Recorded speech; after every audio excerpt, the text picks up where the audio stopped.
talk real, no filters, no cap. Straight to the top and we never look back. That's where we talk real, no filters, no cap. Straight to the top and we never look back. Leaders in the building, money on the mind. Leveling up daily, leaving limits behind. Pull up, tune in. It's time to get it done. The Millionaire Nurse Podcast has officially begun. Let's go. Tune in every week. Every single day, every single solitary day, there is a nurse somewhere filling out a resignation letter and calling it their breakthrough. They've got the date circled on the calendar. They've rehearsed what they're going to say to their manager. Some of them have already told their coworkers. And in their mind, they genuinely believe that the day they walk out of that building is the day their real life begins. But here's what nobody tells them. And this is the part that costs people everything. Quitting the job is not the plan. I call it the rage quit. It's the moment a nurse hits her absolute ceiling. The mandatory overtime, the short staffing, the administration that looks right through her after she just spent the last 2 years holding their department together, and she snaps. She walks out. And I'm not judging. I want to be very clear about that, because some of those environments need to be left. Some of those situations are real. The burnout is real. The disrespect is real. But walking away from a paycheck without building something to walk towards, that's not freedom. That's just a different kind of trap. The truth is, most nurses who leave without a strategy are back inside the clinical setting within 6 months. Not because they love it, not because they missed the floor, because the mortgages due, and the vision didn't come with a payment plan. So today we're going to talk about what actually happens when nurses leave wrong and exactly what it looks like to leave right, because I've done both and I've got the story to prove it. Let's go. Welcome back to the Millionaire Nurse CEO podcast. I'm your host, Dr. V, Dr. Viola Pierce, Doctor of Nursing Practice, CEO of VP Nursing, certified speaker, coach, and trainer. On this podcast, we help nurse leaders and experts unleash income working from anywhere, building profitable nurse coaching, consulting, and service-based businesses. And if you are brand new here, welcome home. Pull up a chair. We are not here to complain about healthcare. We are not here to sit in the frustration of a broken system. We are here to build. And today's episode is for every nurse who has whispered out loud or just in her own heart, I am done. Now, I already know what some of y'all are thinking. Dr. V, I'm not rage quitting. I have a plan. I have savings. I've been thinking about this for months. And maybe you do. But I want you to sit with me for a few minutes before we get into the framework, because there is a difference between having an exit day and having an exit strategy. And that distinction, that one distinction, is the difference between leaving with leverage or leaving with regret. Here's why this episode exists. I have watched hundreds of nurses walk away from brilliant careers, nurses with ADNs, BSN, master's degrees, doctorates, decades of specialized experience, and land in one of two places. Either back in a clinical role they swore up and down they were finished with, or in some completely different field that pays them less than nursing ever did. And both of those outcomes, both of them, are what we are preventing today. The reason nurses end up back at the bedside or underpaid somewhere else is not because they lack the credentials. The reason is that nobody ever taught them how to take what they already know, package it, and sell it to a market that will pay a premium for it. That's the whole problem. And once you understand that, once you really understand that, the conversation changes completely. And hey, if you're getting value out of this today, go ahead and click that like button. Subscribe if you haven't already, and drop me a comment. Tell me, are you inside the clinical role right now or building your exit? Or have you already made the leap? I want to know where you are. I read every single one of them. All right, let's get into the teaching. The first thing you need to understand before you make any move, before you write a single resignation letter, is what I call clinical capital. Clinical capital is the full professional inventory you have accumulated over your nursing career. And I want to be precise about what that means because most nurses think about these degrees and their certifications. And yes, those matter. Your clinical capital includes every specialty you've worked, every protocol you've designed or redesigned, every team you've led through a crisis, every outcome you've moved, every system you rebuilt because the one before it was failing patients, every new grad you've mentored into a competent clinician, every time you walked into a room and immediately knew what was happening before the chart caught up to the patient. That is your clinical capital. And here's the truth that most nurses have never been told. Every nurse with 5 or more years in a specialty is sitting on clinical capital that other consulting firms charges 6 figures annually to provide to healthcare organizations. The organizations are already paying for your expertise. They're just not paying you for it. Turns out the thing you were just doing to survive the shift, catching the near miss before it became a sentinel event, rebuilding the workflow because the last manager left it broken, training and the new nurse because the hospital doesn't budget for real orientation, that's a business. That expertise extracted from the institution and brought to market is a product. And the reason most nurses never get paid for it outside of their salary is not because it lacks value, it's because they never learn how to name it, package it, and price it. But knowing you have clinical capital is only the first piece, because here's where it gets really interesting and where most nurses make the mistake that is quietly costing them everything. Here's the most expensive mistake nurses make when they decide they're done. They make the exit the goal. I call this the exit illusion. It's the belief that once you are out, once you've handed in the badge and walked to your car for the last time, the real chapter begins. That the resignation is the finish line. The exit illusion sounds like this. Once I leave, I'll figure out what's next. Once I have time to breathe, I'll start the business. Once I'm not this exhausted, I'll think clearly enough to build something. And I hear it all the time. I understand it. Because when you are in the thick of a broken environment, when you are running short-staffed shifts and absorbing institutional dysfunction every single day, the idea of having space to think feels like the answer. The reality is that more time does not create clarity. More time creates procrastination. The nurse who says, I'll figure it out after I leave, is almost always the nurse applying to per diem positions 6 months after. The nurse applying to per diem position 6 months later because the bills did not take a break while she was finding herself. And I already know what some of y'all are feeling right now. You're thinking, Dr. V, but I genuinely cannot think straight while I'm still inside this environment. I need space. And I hear you. I actually do. But here's what I know from having lived this and from coaching hundreds of nurses through this. The best time to build a runway is while you still have a floor to stand on. The salary you have right now, that is your seed money. That schedule, even if you hate it, is your funding. And the 2 extra hours you could carve out per week from inside that job, that is your building time. Use it before you leave. Except most nurses don't. Most nurses leave the job and then try to build the business at the same time. They're recovering from burnout. And y'all, that is a recipe for staying broke. But it's not just the mindset that creates the problem. There is a specific move that nurses make after they leave without a strategy, and it's what sends them right back to the beginning every single time.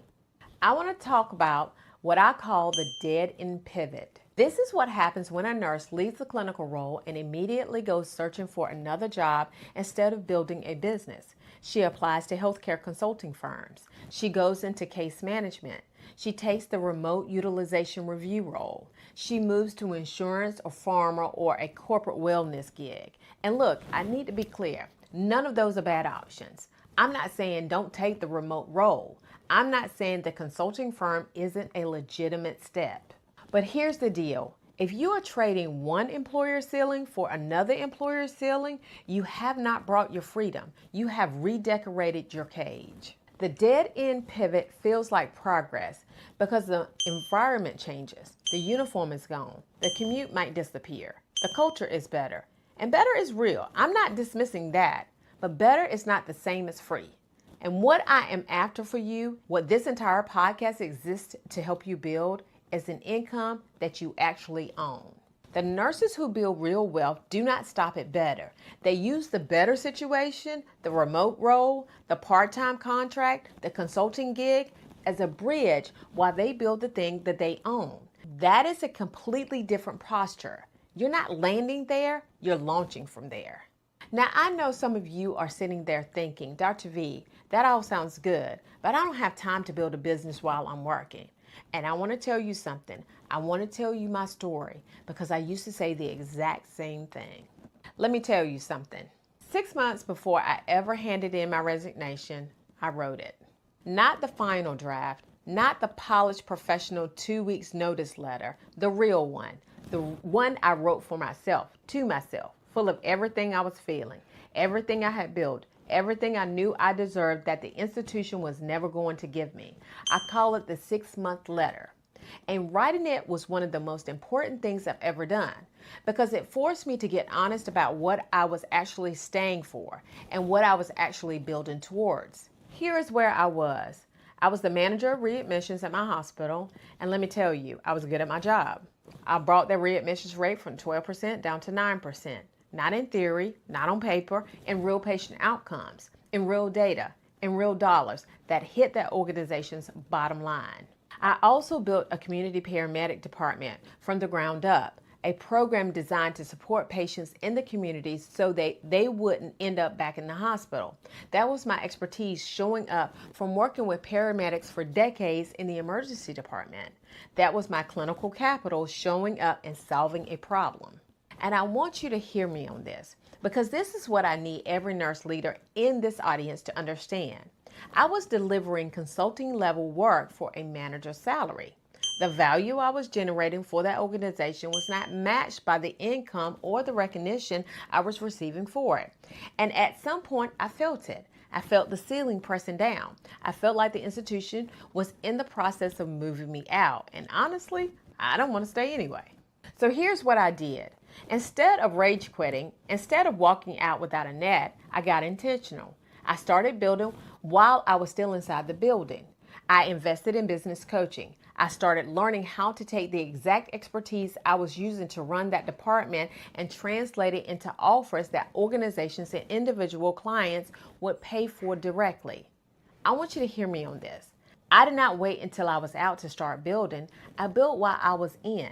And 6 months after I wrote that resignation letter, 6 months after I made the decision, I walked out of that building with a business that could support me. Not a wish, not a vision board, a business.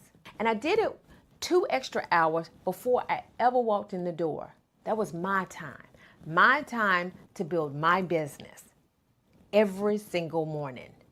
And you can do it too.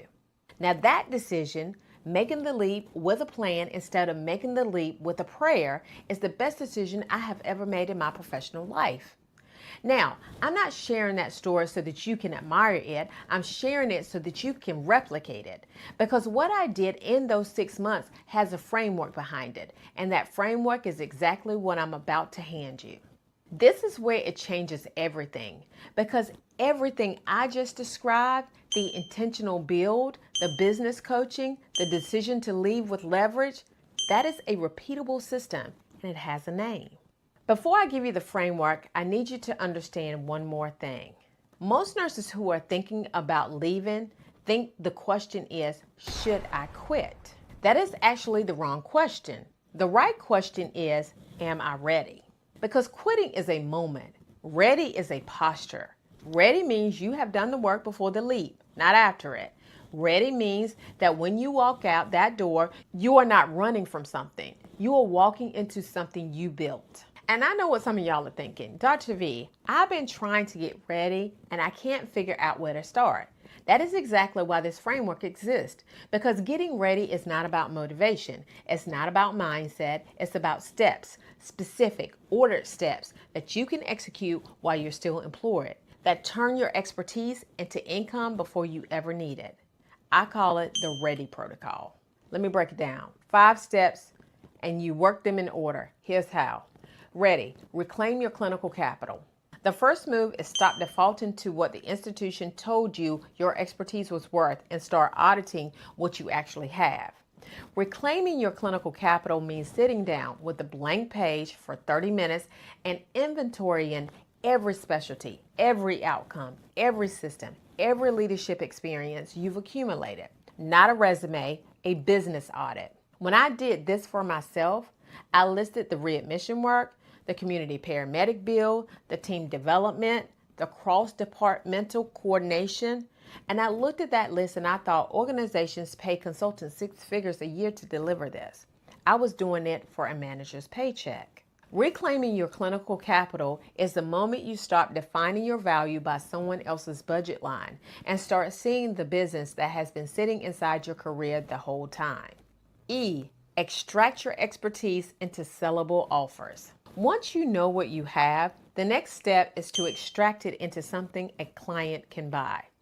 An offer is not a resume. Let me say that again. An offer is not a resume. A resume tells someone what you've done. An offer tells someone what you're going to do for them, the specific results for the specific client in the specific time frame at a specific price. This is the step where nurses go from, I don't know what I would even sell, to I have a $25,000 consulting package and I know exactly who it's for. The expertise was always there. It just needed to be extracted from the institution and packaged as a market-ready product.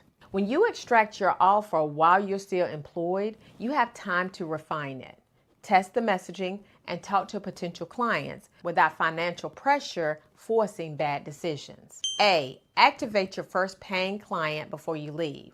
This is the step that separates the nurse who makes it from the nurses who stall. The reason most nurses don't leave when they say they will is not because they aren't ready, it's because they haven't proven to themselves that someone will pay them. And the proof is not the plan, the proof is the client. When I was building, while I was still employed, I invested in coaching, specifically to help me land those first clients, because I understood that waiting until I left to try to get clients was backwards. Getting a client while I was still employed was the thing that gave me the confidence and the income to actually make the move. One client before you leave. Actually, you can get several clients within that 6 months, right? And it's a signal to your own nervous system that this is real, that people will pay you, that the business is not hypothetical. I'm telling you this. One client changes the math on the whole conversation. I know some of you are sitting there thinking, but Dr. V, I can't market myself while I'm still employed. What if my hospital finds out? And here's the deal. You are not soliciting your employees' clients. You are building a business on your own time, with your own expertise, in your own lane. That is completely legal, completely ethical, and completely necessary. D, define your departure date with a number attached. Here's the mistake that keeps nurses inside institution for years past when they should have left. They keep the departure date vague. Someday I'll leave. When the time is right. When I have more saved. When the kids are older. When I feel ready. Vague does not get you out. Specific does. Defining your departure date means you pick a date, a real calendar date, and you calculate the exact monthly revenue you need to be generating at that date in order to leave sustainably. Not comfortably, not with zero risk, sustainably. When I wrote my 6 months letter, I gave myself 6 months. I picked the date. I knew what I needed to generate, and I built towards that number with intention every single week. That is the only reason why I was able to leave when I said I would.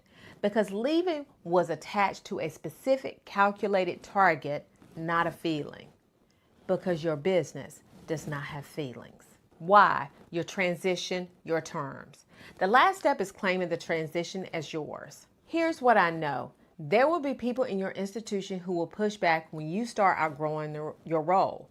There will be politics. There will be moments, and some of you are living them right now, where it feels like the organization is deciding for you, like you've been managed out, like the environment is making the choice before you do. I felt that deeply. I felt like I was being pushed out, like decisions about my future were being made without my voice attached to them. And then I remembered something Lisa Nichols said. The pen is in your hands. That hit me in my soul because it made me realize that no employer, No title, no organization, and no circumstance gets to decide how my story ends. I do. So I made a decision, and I was not going to wait for someone else to determine my value, my future, or my freedom. I decided I would leave on my own terms, with my own business, my own clients, my own vision, my own plan. Because at some point, you have to stop letting people edit chapters they did not have the courage to build themselves. And the beautiful thing is this: you still have the pen. Your transition is on your terms. Means that when you walk out with leverage, not scrambling, not desperate, not looking for the next employer, walking out with a business, a client, and a future you built intentionally. The truth is, the READY protocol is not just a framework for quitting a job. It is a framework for reclaiming authority over your professional life. Reclaim, extract, activate, define your terms. That is how you leave nursing without leaving your income behind. All right, here's exactly what you're doing this week. 4 steps, 1 per day. Let's go. Action number 1, write your clinical capital audit. 30 minutes, blank page. Every specialty, every outcome, every system you've built or improved, every team you've led, every problem you've solved. No editing, no minimizing, just inventory. When you do this, you start walking around with a vague sense that you might have something valuable, and you start seeing the business that has been sitting inside your career the whole entire time. Write your clinical capital audit, draft your first offer statement, name your target audience, calculate your departure number, set the departure date. Action number 2, draft your first offer statement. 1 sentence. I help specific type of client achieve specific result through specific service or method. That's the whole sentence. Write the rough draft today. Don't wait until it's perfect. When you write the offer statement, you go from vague to sellable. And vague does not get you paid. Action step number 3, name your target client. Who specifically needs what you know? Hospitals, healthcare corporations, individual nurse entrepreneurs, patients in a specific population. Pick one for right now, not forever, just for the next 90 days. When you name your target, your marketing stops being scattered and starts being strategic. Action step number 4, set the date. Pick it, write it down. Tell someone you trust. The date is not a commitment to be perfect that date. The date is a commitment to build with intention between now and then, like I did with my 6-month letter. And if you want support running all 4 of these steps with a community of nurses who are building right now alongside real coaching, real accountability, and real strategy, come to our next live training. Drop ready in the comments and we will send you over all the details. This is where protocol gets personal. This is where the plan gets built. Here's what I need you to carry out of this episode today. Leaving nursing without a plan is not freedom. It's just a different kind of stuck. But leaving nursing with a ready protocol, with your clinical capital reclaimed, your offers built, your first client activated, your departure date defined, and your transition on your terms, that is income ownership. That is what your credentials actually deserve. I'm telling you this with everything in me. The expertise you built in those units, under pressure, under-resourced, largely undercompensated, that expertise is worth more on the open market than any single institution has ever paid you for it. I want you to hear me. It is worth more than you have been paid. And the nurses who figure that out, they don't just quit their jobs. They build something. They leave legacy. They walk out of that building and into something they own. And they don't look back with regret. They look back with evidence. I did it.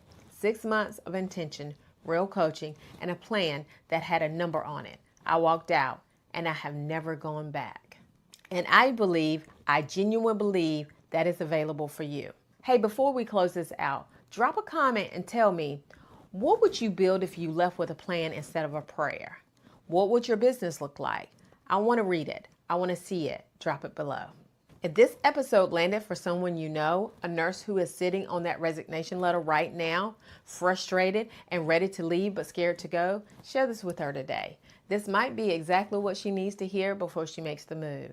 Thank you for being here. Thank you for choosing to build. I'll see you next week. Until